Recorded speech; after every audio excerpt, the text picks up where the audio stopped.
بڑا ذاکر ہی وہی ہوتا ہے جو سب سے زیادہ صحابہ کی گستاخی کرے، اور اسی کی فیس ان کے ہاں سب سے زیادہ ہوتی ہے۔ جس کو سب سے زیادہ صحابہ کرام علیہم رضوان یا ازواج مطہرات رضی اللہ عنہن معاذ اللہ ان کی گستاخی کے زیادہ پہلو آتے ہوں، وہ اتنا زیادہ مہنگا ذاکر ہوتا ہے ان کا۔ تو اگر آپ نے ان کو دیا تو گویا آپ نے صحابہ اور ازواج مطہرات کی شان میں بکواس کرنے کے لیے ان کی ہیلپ کی ہے۔ تو جو ہیلپ کرے وہ پھر برابر کا شریک ہوتا ہے، وہ پھر برابر کا کیا ہوتا ہے۔ اور اسی طرح دوسری پارٹی کی طرف آ جائیں تو ان کا جتنا بڑا موقع ہوگا سرکار علیہ السلام کی شان میں جتنی بڑی بکواس کرنے والا ہوگا، اور اولیاء عظام کے بارے میں جتنا زیادہ بھونکنے والا ہوگا اتنا بڑا ان کا مولوی ہوتا ہے۔ یہ قانون ہے ان کے یہاں۔ آپ لوگوں کے ہاں تو معیار ادھر بھی دو معیار بن گئے، جو سمجھنے والے ہیں ان کے ہاں معیار تو علم ہے قرآن و حدیث کا، اور ہمارے ہی مسلک میں جو سمجھنے والے نہیں ان کے ہاں معیار آواز، دوڑے ٹپے اور ترنم میں تقریر ہو، تو اس سے بڑا عالم کوئی نہیں ہو سکتا۔ لیکن سمجھدار جو سنی ہے ان کے ہاں عالم کی جو بڑے چھوٹے ہونے کے اعتبار سے بات ہے وہ ہے قرآن و سنت کا علم، اس کو بھی تلاتا ہے۔ جو حلا میں آج بھی یہ بات ہمارے مسلک میں بھی موجود ہے، اس کو دوڑے نہیں آتے، اس کو شعر و شاعری کرنی نہیں آتی، یہ ترنم میں تقریر نہیں کرتا،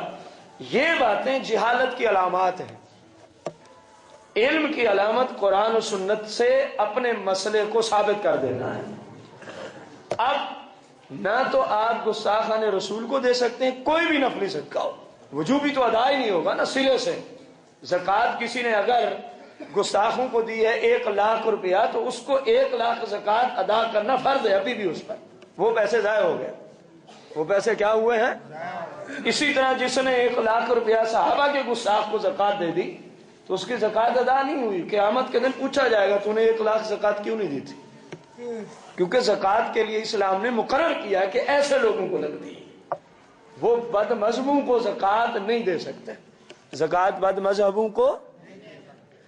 قربانی کی کھال اگر کوئی اپنے لیے استعمال کرنا چاہتا ہو، تھوڑی سی توجہ سے سمجھنا، یہ نہ جا کے کہنا نیا فتویٰ آ گیا قربانی کی کھال خود استعمال کر سکتے ہیں۔ قربانی کی کھال کو بیچ کر کسی اعتبار سے جس کی قربانی ہے وہ خود استعمال کر سکتا۔ ہاں ہمارے شریعت میں نفس سے کھال فرق ہے، کھال بیچ کے کھانا قربانی والے کے لیے جائز نہیں، بھلے کائنات کی کوئی چیز خرید کے لائے۔ دوسری صورت ہے کہ نفس سے کھال اس کا کوئی مشکیزہ بنا لیا۔ کیا بنا لیا؟ پرانے زمانے میں پانی کے لیے استعمال ہوتا تھا، پچھلے زمانوں میں۔ آج بھی اگر کوئی اپنی قربانی کے جانور کی کھال کو اپنے استعمال میں لیا کسی بھی غرض سے، اس کا کوئی کپڑا بنا لے، کوئی کاریگر ہے فرض کیا ہم نے، اس سے کوئی جوتی بنا لے، اس سے کوئی اپنے لیے گرم لباس تیار کر سکتا ہے، نفس سے کھال ہی اس کو اپنے استعمال میں لے آنا چاہے تو کر سکتا ہے، لیکن بیچنے کے بعد اب پیسے نہیں اپنے آپ پہ لگا سکتا، یا کھال بیچ دی اور کہے چلو گندم لے کے گھر میں کھاتے رہیں گے، ایسا نہیں کر سکتا۔ مسئلے کا فرق سمجھ میں آیا؟ کسی بھائی کو نہ سمجھ میں آیا تو بعد میں پوچھ لے، یوں کہنا ٹھیک نہیں ہوگا کہ کھال اپنی خود استعمال کر سکتے،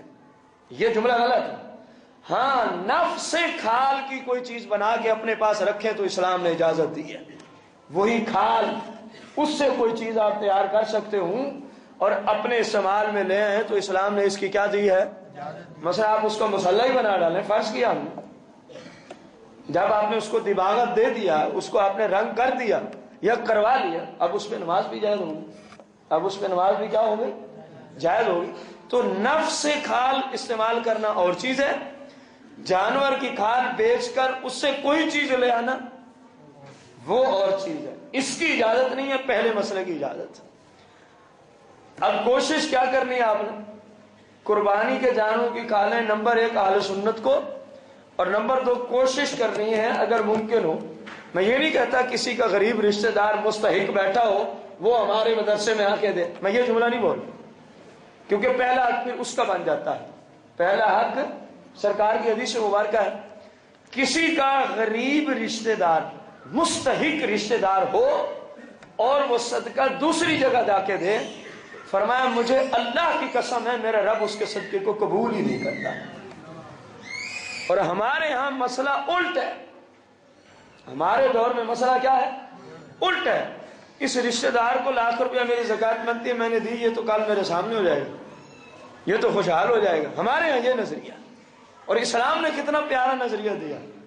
کہ رشتہ داروں کو کتنی فوقیت بخشی کہ سرکار نے فرمایا مجھے اللہ کی قسم ہے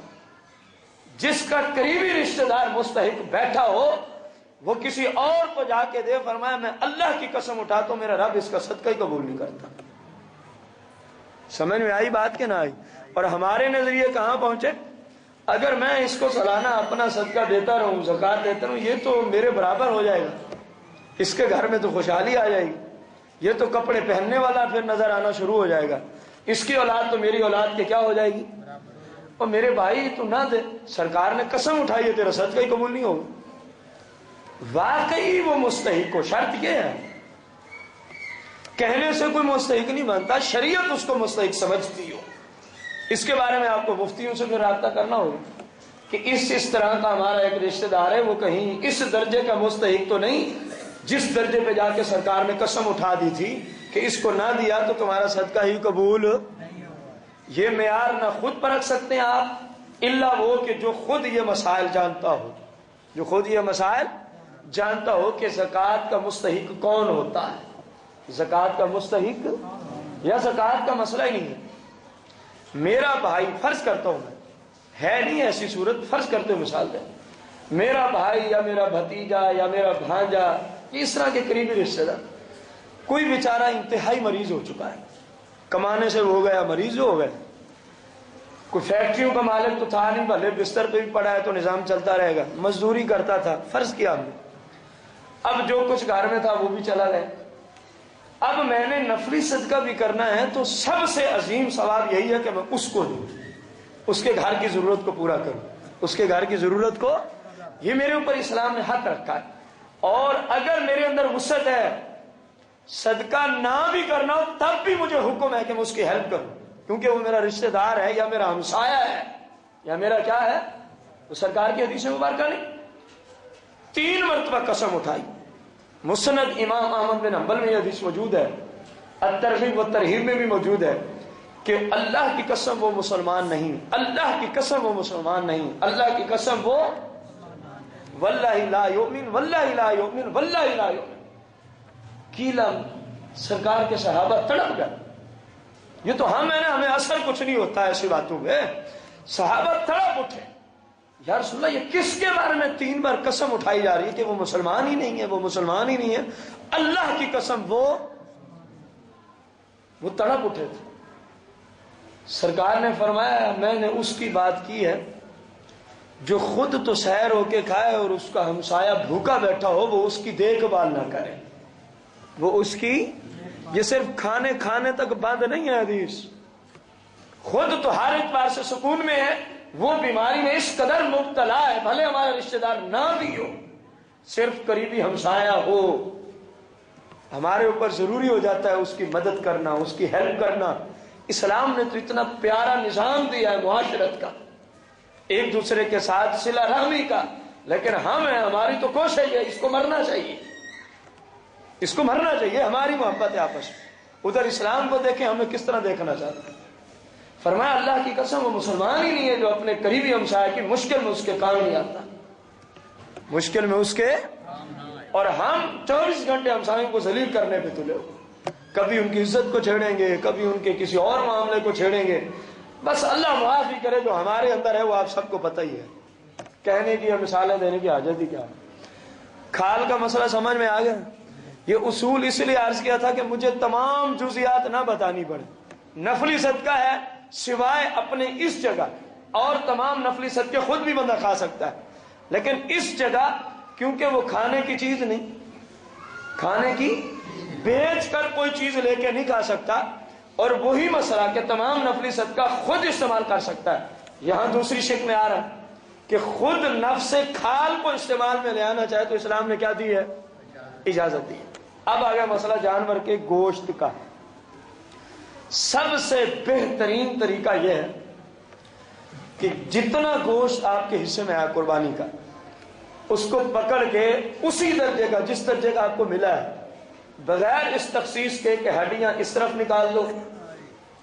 چربی اس طرف نکال دو، اور ہمیں یہ بوٹیاں پسند ہیں لہذا ان کو اس طرف نکال دو، بغیر اس تفریق کے، اس سے بہتر ہے شریعت کے تقاضے جو ہیں، جو اس طرح گوشت بھیجنا چاہتا ہے اس سے بہتر ہے، میرا مشورہ ہے کہ وہ گوشت نہ بھیجے، یہ کروڑ درجے بہتر ہے۔ اس طرح نا انصافی کر کے مسلمانوں کو گوشت دینے سے کروڑ درجے بہتر ہے۔ سارا گوشت اپنے فریج میں رکھ کے کھا جا، تیری قربانی ہو جائے گی، تیری قربانی کو کچھ نہیں ہوگا، تیری قربانی کو، کیونکہ قربانی جب تو نے خون بہایا تیری قربانی ہو گئی۔ اب اس سے آگے قربانی کے ساتھ کوئی تعلق نہ رہا، قربانی کے ساتھ کوئی تعلق، قربانی ہے خون بہانے کا نام، خون بہا دیا قربانی ہو گئی۔ یہی تو وجہ ہے، خون بہانے سے پہلے اگر قربانی کا جانور دودھ دیتا ہو تو اس کے مالک کے لیے وہ دودھ پینا جائز نہیں ہے۔ جب خرید کے لے آیا قربانی کے لیے، جب ذبح کر دیا اب تھنوں سے دودھ نکل ہے تو اس کا پینا جائز ہو جائے گا، کیونکہ قربانی ہو گئی۔ قربانی جس طرح گوشت کھانا جائز ہو جاتا ہے، اگر دینا ہے تو پھر جس طرح کا اپنے لیے رکھنا ہے اسی طرح کا ان کو بھی دو، کیونکہ قرآن کہہ رہا ہے لن تنالوا البر حتى تنفقوا مما تحبون، چوتھے پارے کی پہلی آیت۔ اس وقت تک تم تقوی و طہارت کو پہنچ ہی نہیں سکتے جب تک کہ اپنی پسند کی چیز اللہ کے راستے میں نہ دو گے۔ قرآن نے کتنا اچھا اسلوب ہمیں بتایا۔ ایک اور مقام پہ قرآن نے، ابھی یہ آیت آئی نہیں تھی جو مفہوم کے طور پہ آپ کو بتانے چلیں، ابھی تک یہ نازل یعنی یہ حکم آیا ہی نہیں تھا۔ ایک صحابی رسول نے کیا کیا، کھجوروں کا باغ، جب اس کا عشر نکالنے لگے تو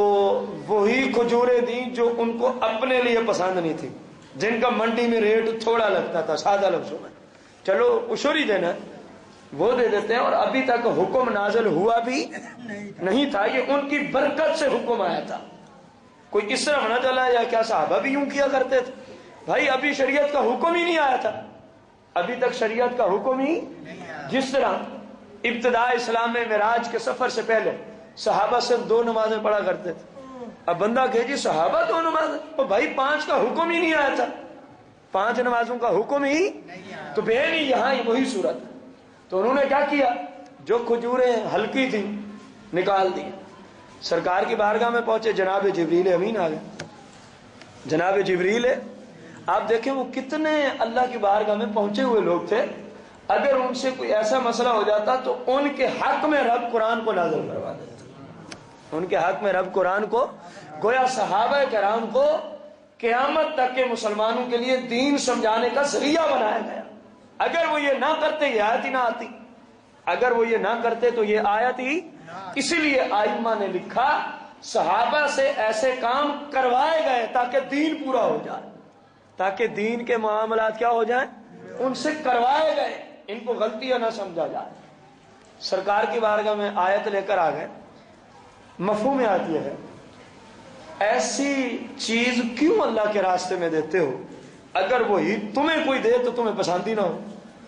اگر وہی چیز تمہیں کوئی دے تو تمہیں، سرکار نے جب آیت سنائی نا تو فوراً سمجھ گئے، فوراً یہ صحابی کہ یہ مسئلہ میرے لیے آیا، عرض کی یا رسول اللہ آج کے بعد ایسا نہیں ہوگا، کیونکہ پہلے پتہ ہی نہیں تھا کہ آیت کا حکم آیا ہی بعد میں ہے، آج کے بعد ایسا، پھر تو ایسی حالت ہو گئی۔ ایک صحابی نماز میں کھڑے تھے، ان کے خیالات میں ان کا ایک باغ گھومنے لگا کہ میرا وہ باغ ہے، اتنا اچھا ہے، اتنا پھلتا ہے، اتنی قیمت دیتا ہے۔ جب نماز سے فارغ ہوتے ہیں سرکار کی بارگاہ میں پہنچتے ہیں، یا رسول اللہ آج نماز کے اندر تھا، اس باغ نے میری نماز میں خلل ڈالا ہے، اس کا خیالات گھومتا رہا کیونکہ یہ زیادہ پھلتا ہے، اس سے مجھے زیادہ پیسے آتے ہیں، اس لیے آج نماز کی حالت میں میرے خیال میں آیا یا رسول اللہ میں نے اس سارے باغ کو اللہ کے راستے میں صدقہ کر دیا تاکہ میری نماز میں اندر خلل تو نہیں پڑے۔ سرکار نے فرمایا تیرا صدقہ ہو گیا ہے، لیکن اس کو اپنے قریبی رشتہ داروں میں جا کے تقسیم کر دیں۔ فرمایا تیری طرف سے ہو گیا، لیکن دینا کن کو ہے؟ اپنے قریبی رشتے، کیونکہ قریبی رشتہ دار ضرورت مند نہ بھی ہو یعنی پریشانی والی حاجت میں نہ بھی ہو تب بھی غیر کو نفلی صدقہ دینے سے، قریبی رشتہ دار کو نفلی صدقہ دینے میں اللہ دگنا اجر عطا فرماتا ہے۔ یہ حدیث مبارکہ ہے، الا یہ کہ اس رشتہ دار سے نفلی صدقے کی بات ہے، جس کو آپ دے رہے ہیں وہ پرہیزگار زیادہ ہے، متقی زیادہ ہے، تو پھر اس طرف ثواب زیادہ ہوگا عام حالت میں، کیونکہ یہ بھی حدیث مبارکہ ہے کہ اپنے صدقات متقی لوگوں کے ساتھ خاص کر دو۔ یہ سرکار کا فرمان ہے، سرکار علیہ السلام کا کیا ہے فرمان علی شان۔ گوشت کے 3 حصے کیے جائیں، اپنے لیے، رشتہ داروں کے لیے، غریب اور مساکین کے لیے، لیکن طریقہ وہی ہو کہ جیسا گوشت ہے بس اس کو 3 حصوں میں تقسیم کر دیے، 3 حصوں میں کیا کر دیا جائے، یہ سب سے افضل طریقہ ہے۔ اگر کوئی اس کے خلاف کرتا ہے، مثلا 2 حصے گھر رکھ لیے، 1 حصہ تقسیم کر دیا، تو کوئی مذاکرہ نہیں، بالکل کوئی مذاکرہ نہیں، بلکہ جو غریب ہو اور گھر کے افراد زیادہ ہوں اس کے لیے 3 حصے کرنا افضل نہیں ہے، اس کے لیے 1 حصہ کرنا افضل ہے۔ تو لے کے کہاں جانا ہے، اپنے گھر ہی رکھ لینا۔ یہ بدائع و صنائع میں ہے، یہی عالمگیری میں ہے، یہی ہماری تمام کتابوں میں ہے۔ کس کی بات ہو رہی ہے؟ جو غریب ہو اور گھر میں کافی افراد بھی ہوں، عیالدار بھی ہوں، گھر میں کافی افراد بھی ہوں، تو اس کے لیے افضل سے بھی افضل ہے کہ وہ سارا اپنے گھر والوں کو دے، 1 حصے میں ملتا ہی جائے، کیونکہ اسلام پہلے آپ کے گھر والوں کا حق رکھنا چاہتا ہے، بعد میں کسی اور کا، بعد میں کسی اور کا۔ ایک مسئلہ آخری، جب آپ نے کسی جانور پہ شرکت کی، مثلا بڑے جانور 7 بندے ہیں، اس کا جو گوشت ہے وہ اندازے سے آپ آپس میں تقسیم نہیں کر سکتے۔ بڑے جانور کا جو گوشت ہے اکیلے کا ہے تو پھر تو بات ہی ختم ہوگی۔ جب 1 سے زیادہ بندوں کا ہے اور جس حصے کی نسبت سے ہے اسی نسبت سے آپ اس کی ڈھیریاں لگا کے تقسیم نہیں کر سکتے، یہ شریعت کے خلاف ہے طریقہ۔ وزن کر کے دینا ہوگا۔ کس طرح دینا ہوگا؟ اب آج آ کے ہمارے مسلمان بھائی آگے کیا کہتے ہیں، کوئی مسئلہ نہیں، ڈھیریاں بنا دیں گے، بعد میں ایک دوسرے کو کہہ دیں گے کوئی گھاٹا وعدہ ہو گیا تو کیا کر دو، معاف کر دو۔ یہ وہ بات ہے جو ہمارے معاف کرنے سے معاف نہیں ہوگی۔ قربانی کے گوشت کا گھاٹا وعدہ ہو گیا، ہمارے معاف کرنے سے معاف ہوتا، اس لیے اسلام کا اصول ہے اس کو تول کے دیں، جب تولیں گے تو گھاٹا وعدہ ہوگا ہی نہیں، کیونکہ پورا پورا وزن آ رہے حصے والے کو ملے گا جس طرح کا حصہ ہے اس کا۔ مثلا ایک بندے نے 2 بندوں نے جانور لے لیا، فرض کیا 3 نے لے لیا، ایک بندے نے 3 قربانیاں رکھی، دوسرے بندے نے 3 قربانیاں رکھی، 6 ہو گئی، اور تیسرے نے،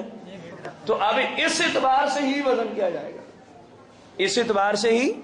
وزن کیا جائے گا۔ مطلب 5 کلو 5 کلو 5 کلو یہ 3 والے کو دے دیں گے، پھر 5 کلو جس کی 1 ہے اس کو دے دیں گے،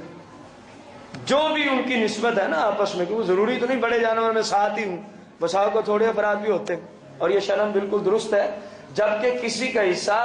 اس جانور کی قیمت کے 7ویں حصے سے کم نہ ہو۔ اگر کم ہوا تو اس پورے جانور کی قربانی ضائع ہوگی، صرف گوشت ہے۔ مثلا 21,000 کا جانور ہے تو 1 حصے پر کتنا آیا 7واں حصہ، 3,000۔ اب کسی نے کہا چلو آپ غریب ہیں، آپ کا حصہ 2,500 میں، اب کسی کی قربانی بھی نہیں ہوگی،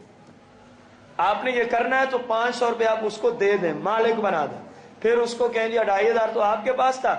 500 میں نے آپ کو مالک بنا دیا، اب 3,000 دے کے اپنا حصہ لے لو، 3,000 دے کے اپنا۔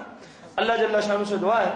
صحیح معنوں میں ہم سب کو اسلام کے مطابق اللہ تبارک و تعالی عمل کرنے کی توفیق عطا فرمائے، آمین بجاہ النبی الکریم۔